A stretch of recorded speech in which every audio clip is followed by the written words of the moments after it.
آج کی اس ویڈیو میں ہم آپ کو حضرت یوشع بن نون علیہ السلام کے بارے میں بتائیں گے۔ ویڈیو بہت دلچسپ ہونے والی، لہٰذا ویڈیو کو آخر تک لازماً دیکھیں۔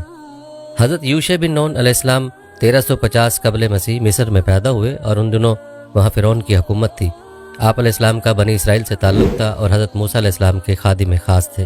چنانچہ ان کی حیات طیبہ کے واقعات میں آپ علیہ السلام کا بکثرت تذکرہ ملتا ہے۔ روایات کے مطابق آپ علیہ السلام حضرت یوسف علیہ السلام کے پڑپوتے تھے۔ مورخین نے آپ علیہ السلام کا نسب یوں بیان کیا ہے: یوسف علیہ السلام بن نون بن فراہیم بن یوسف علیہ السلام بن یعقوب علیہ السلام بن اسحاق علیہ السلام بن ابراہیم علیہ السلام۔ گو کہ اللہ تعالیٰ نے قرآن کریم میں آپ علیہ السلام کا بطور نبی ذکر فرمایا اور نہ ہی کہیں آپ علیہ السلام کا نام آیا ہے۔ تاہم سورہ کہف میں 2 جگہ حضرت موسیٰ علیہ السلام کے ایک نوجوان رفیق خاص کا ذکر ہے اور حضرت ابی بن کعب رضی اللہ تعالیٰ عنہ سے روایت ہے، رسول اللہ صلی اللہ علیہ وآلہ وسلم نے فرمایا وہ یوشع علیہ السلام بن نون ہی ہیں۔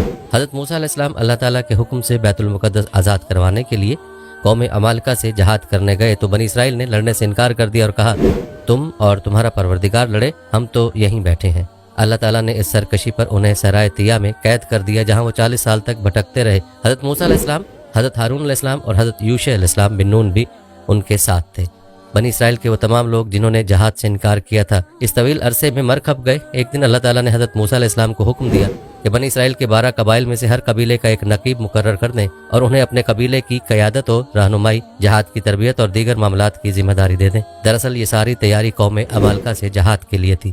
قرآن کریم میں سورہ مائدہ آیت 12 میں ارشاد باری ہے، اور اللہ نے بنی اسرائیل سے عہد لیا اور انہی میں 12 سردار بنائے اور اللہ نے فرمایا میں تمہارے ساتھ ہوں، اگر تم نماز قائم کرو، زکوٰۃ ادا کرو اور میرے رسولوں پر ایمان لاؤ، ان کی توقیر کرو اور اللہ کو قرض حسنہ دو تو میں تم سے تمہاری برائیوں کو دور کر دوں گا اور تم کو ایسے باغات میں داخل کروں گا جن کے نیچے نہریں بہتی ہوں گی۔ بس جس نے تم میں سے اس کے بعد کفر کیا تو بے شک وہ سیدھے راستے سے گمراہ ہوا۔ حضرت موسیٰ علیہ السلام نے اللہ تعالیٰ کے حکم کے مطابق 12 قبائل میں سے 12 سردار منتخب کیے اور حضرت یوشع بن نون علیہ السلام کو ان سب کا سپہ سالار مقرر کر دیا۔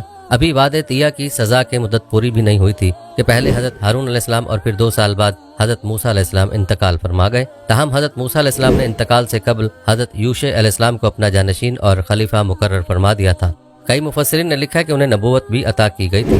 حضرت یوشع علیہ السلام نے سپہ سالار کی حیثیت سے بیت المقدس کی آزادی کے عظیم مقصد کو سامنے رکھتے ہوئے بنی اسرائیل کی جنگی تربیت زور و شور سے جاری رکھی۔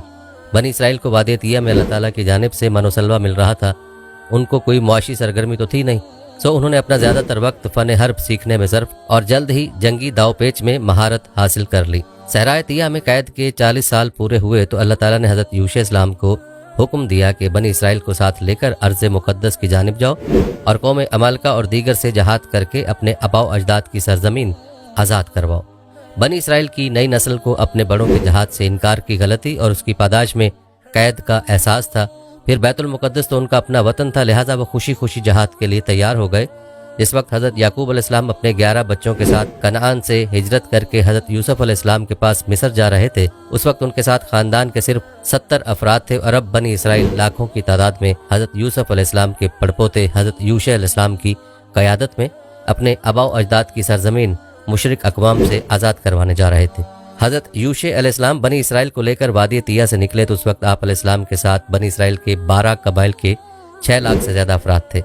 حضرت یوشع السلام نے ان سب کے ساتھ نہر اردن پار کی اور اریحا کے مقام پر پہنچے جو سب سے بلند اور مضبوط فصیلوں والا قلعہ تھا۔ بنی اسرائیل نے 6 ماہ تک اس کا محاصرہ جاری رکھا اور پھر ایک روز قلعے کی دیوار کا کچھ حصہ گرا کر شہر میں داخل ہو گئے جہاں گھمسان کی جنگ ہوئی۔ اسرائیلی روایت کے مطابق شہر کا محاصرہ جمعے کو بھی جاری تھا کہ سورج غروب ہونے کا وقت ہو گیا، جس کے بعد ہفتے کا دن شروع ہو جاتا ہے جس میں بنی اسرائیل پر جنگ اور شکار وغیرہ پر پابندی تھی۔ تو حضرت یوشع علیہ السلام نے فرمایا اے ہفتے کا دن تو بھی اللہ کے حکم کا پابند ہے اور میں بھی، پس اے اللہ اس سورج کو غروب ہونے سے روک دے۔ تو اللہ نے سورج غروب نہ ہونے دیا حتیٰ کہ حضرت یوشع السلام نے شہر فتح فرما لیا۔ تاہم بعض روایت سے معلوم ہوتا ہے کہ واقعہ بیت المقدس کی فتح کے موقع پر پیش آیا تھا۔ مسند احمد میں حضرت ابو ہریرہ رضی اللہ تعالیٰ عنہ سے مروی ہے کہ رسول اکرم صلی اللہ علیہ وسلم نے فرمایا سورج کسی انسان کے لیے نہیں روکا گیا سوائے یوشع علیہ السلام کے جب وہ بیت المقدس کی طرف کوچ فرما رہے تھے۔ اس حدیث مبارکہ میں صلی اللہ علیہ وسلم سے معلوم ہوا کہ حضرت یوشع بن نون علیہ السلام ہی نے بیت المقدس فتح کیا اور شمس کا واقعہ اسی کی فتح میں پیش آیا۔ یوشع علیہ السلام بنی اسرائیل کو لے کر سب سے پہلے ارض کنعان کے پہلے شہر اریحا کی جانب بڑھے اور طویل محاصرے اور جنگ کے بعد قوم عمالقہ کو شکست دی۔ اس کے بعد کنعان کے دوسرے شہروں کو فتح کرتے ہوئے अर्ज़ फ़लस्तीन में दाखिल हो गए। इस तरह अल्लाह अज़्ज़ा वजल ने अपना वादा पूरा करते हुए कनान, फ़लस्तीन और शाम तक का पूरा इलाका बनी इसराइल के हवाले कर दिया। अल्लामा इब्न कसीर रहमुल्लाह अलैह ने लिखा है कि इस जंग में बेशुमार मालो दौलत हाथ आया, 12,000 मर्दों और औरतों को तहत किया गया। बहुत से बादशाहों से जंग छिड़ी। कहा जाता है कि हज़रत यूशे अलैहिस्सलाम ने शाम के 31 बादशाहों पर गलबा पाया था। अल्लाह ताला ने हज़रत यूशे अलैहिस्सलाम की क़यादत में बनी इसराइल को ज़बरदस्त फतह से हमकिनार किया और उन्हें अर्ज़ मुक़द्दस समेत उनके आबाई वतन का मालिक बना दिया। इस मौका पर अल्लाह ताला ने उन्हें हुक्म दिया, जब शहर में दाखिल हों तो मगरूर, मुतकब्बिर और सरकश लोगों की तरह दाखिल न, बल्कि निहायत आजिज़ी और इनकिसारी के साथ सर झुकाकर रकू की हालत में तौबा और इस्तिग़फ़ार करते हुए दाखिल हों और अपनी ज़ुबानों पर हित्ता का विर्द जारी रखें, यानी ए अल्लाह हमें बख्श दे, फिर हम तुम्हारे गुनाह माफ़ कर देंगे और जो लोग नेकियां करेंगे उन्हें अपनी नेमतों से मज़ीद नवाजेंगे और सजदा शुक्र बजा लाना, अल्लाह तुम्हारे लिए मज़ीद आसानियाँ पैदा फरमा देगा। सूरह बकरा आयत 58 में अल्लाह अज़्ज़ा वजल फरमाते हैं, और जब हमने कहा कि उस बस्ती में दाखिल हो जाओ और उसमें जहाँ से चाहो खूब खाओ पियो और दरवाजे में सजदा करते हुए दाखिल होना और हित्ता यानी ए अल्लाह माफ़ कर दे कहते जाना, तो हम तुम्हारे गुनाह माफ़ कर देंगे और नेकी करने वालों को और ज़्यादा देंगे। सूरह अराफ आयत 161 में इरशाद रब्बानी है, और जब उनसे कहा गया कि उस शहर में सकूनत इख्तियार कर लो और उसमें जहाँ से चाहे खाना पीना, और जब शहर में दाखिल हो तो हित्ता कहना और दरवाजे में दाखिल होना तो सजदा करना, हम तुम्हारे गुनाह माफ़ कर देंगे और नेकी करने वालों को और ज़्यादा देंगे। हज़रत यूशे अलैहिस्सलाम ने बनी इसराइल को अल्लाह ताला के ये अहकामात बताए, वाज़ो नसीहत की और उन्हें उन अहकामात पर मनवान अमल की ताकीद फरमाई, लेकिन सरकशी और नाशुक्रापन तो बनी इसराइल की फितरत में शामिल था। चुनाचे उन्होंने हज़रत यूशे अलैहिस्सलाम की हिदायत की परवाह न की और अल्लाह के हुक्म की नाफरमानी करते हुए तौबा और इस्तिग़फ़ार की बजाय गरूर और तकब्बुर से अकड़ते, इतराते, तमस्सखुर और इस्तज़ा करते शहर में दाखिल हुए। बनी इसराइल का नाशुक्रापन, गरूर और नखुवत, सरकशी और बगावत और नाफरमानी एक बार फिर अल्लाह की नाराज़ी का सबब बनी और उन पर अजाब नाजिल किया गया। सूरह बकरा आयत 59 में अल्लाह ताला फरमाते हैं, फिर उन जालिमों ने इस बात को जो उनसे कही गई थी बदल डाली, हमने भी उन जालिमों पर उनके फसक और नाफरमानी की वजह से आसमानी अजाब नाजिल किया। सूरह आराफ आयत 162 में इरशाद बारी ताला है कि मगर जो उन पे जालिम थे उन्होंने इस लफ्ज़ को जिसका उनको हुक्म दिया गया था बदल कर उसकी जगह और लफ्ज़ कहना शुरू किया, तो हमने उन पर आसमान से अजाब भेजा इसलिए कि ये जुल्म करते थे।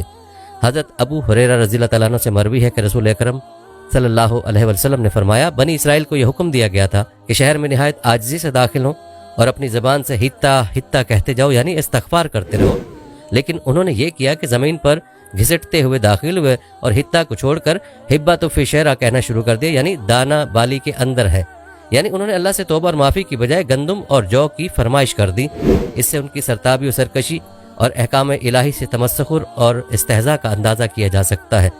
दरअसल जब कोई कौम इखलाक व किरदार के लिहाज से ज़वाल पजीर हो जाए और अहकाम इलाही का मजाक उड़ाने लगे, गरूर, तकब्बुर, सरकशी और नाफरमानी में मुब्तला हो जाए, अपने रसूलों के अहकामात मानने से इनकार कर दे, तो फिर आसमानी अजाब का आना यकीनी है। बनी इसराइल पर जो अजाब नाजिल हुआ वो ताउन की शक्ल में था, जिसमें 70,000 लोग मारे गए। नबी करीम सल्लल्लाहु अलैहि वसल्लम ने फरमाया, ताउन उस रिजिस और अजाब का हिस्सा है जो तुमसे पहले बाज लोगों पर नाजिल हुआ। तुम्हारी मौजूदगी में किसी जगह ताउन फैल जाए तो वहां से मत निकलो, और अगर किसी और इलाके की बाबत तुम्हें मालूम हो कि वहां ताउन है तो वहां मत जाओ।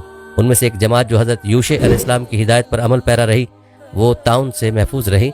मुअर्रिखीन ने तौरात के हवाले से लिखा है कि जब बनी इसराइल हज़रत यूशे बिन नून अलैहिस्सलाम की क़यादत में वादी तिया से अपने अबाउ अजदाद की सरजमीन को मुशरिकीन से आज़ाद करवाने के लिए निकले तो उनके साथ एक मुकद्दस संदूक भी था, जिसमें हज़रत मूसा अलैहिस्सलाम का पैरहन, असा, हज़रत हारून अलैहिस्सलाम के कपड़े, दीगर अंबिया कराम अलैहिस्सलाम के तबर्रुकात, तौरात का असल नुस्खा और दीगर मुकद्दस व मुतबरक अशिया थी। नेज़ उसमें मन का मर्तबान भी था, क्योंकि अल्लाह ताला ने उन्हें हुक्म दिया था कि मन को अपनी आइंदा नस्लों के लिए महफूज कर लो ताकि वो देख सकें कि बनी इसराइल को कैसे कैसे इनाम व इकराम से नवाजा गया था। इसराइलियों की नज़र में यह संदूक अहम वर्षा और बहुत बरकत की चीज़ थी, चुनाचे वो सफ़र और जंग में हमेशा उसे अपने साथ रखते। इस संदूक को ताबूत सकीना कहने की कई वजूह हैं। एक तो यह कि लकड़ी के संदूक के लिए ताबूत का लफ्ज़ आमतौर पर इस्तेमाल होता है, ख़ास तौर पर उसमें ऐसी चीज़ें भी रखी हों जिनका ताल्लुक इंतकाल कर जाने वाले से हो, तो ऐसे संदूक को ताबूत कह दिया जाता है। और सकीना कहने की वजह यह है कि इसमें रखी गई मुतबरक अशिया से कल्ब व जान को सुकून और इत्मीनान हासिल होता था। हज़रत यूशे बिन नून अलैहिस्सलाम को अल्लाह ताला ने अजीम कामयाबियों से हमकिनार फरमाया। बनी इसराइल का अर्ज़ मुक़द्दस पर कब्ज़ा मुस्तहकम हो गया और उसमें अमन व इत्मीनान से रहने लगे, तो अल्लाह ताला ने हज़रत यूशे अलैहिस्सलाम को अपने पास बुला लिया। उस वक्त उनकी उम्र 127 साल थी। आप अलैहिस्सलाम हज़रत मूसा अलैहिस्सलाम के बाद 27 साल हयात रहे। आप अलैहिस्सलाम का इंतकाल अर्ज़ कनान में हुआ और अपने आबाओ अजदाद की कबूर मुबारका के पास तदफीन